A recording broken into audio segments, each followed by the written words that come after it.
தற்போதைய அண்மை செய்தியை பார்த்துக் கொண்டிருக்கிறோம். பாரிஸ் ஒலிம்பிக் திருவிழாவில் தற்போது பேட்மிண்டன் ஆடவர் ஒற்றையர் காலிறுதிக்கு லக்ஷயா சென் முன்னேறி இருக்கிறார். காலிறுதிக்கு முந்தைய சுற்றில் மற்றொரு வீரரை வீழ்த்தி தற்போது இந்தியாவின் லக்ஷயா சென் காலிறுதிக்கு முன்னேறி இருக்கிறார்.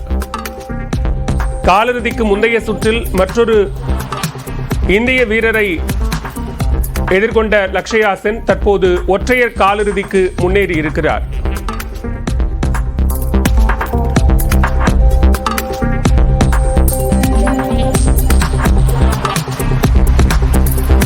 பேட்மிண்டன் ஆடவர் ஒற்றையர் பிரிவில் மற்றொரு இந்திய வீரர் பிரணாயை எதிர்கொண்ட லக்ஷயா சென் 21-12, 21-6 என்ற நேர் செட் கணக்கில் தற்போது காலிறுதிக்கு முன்னேறி இருக்கிறார்.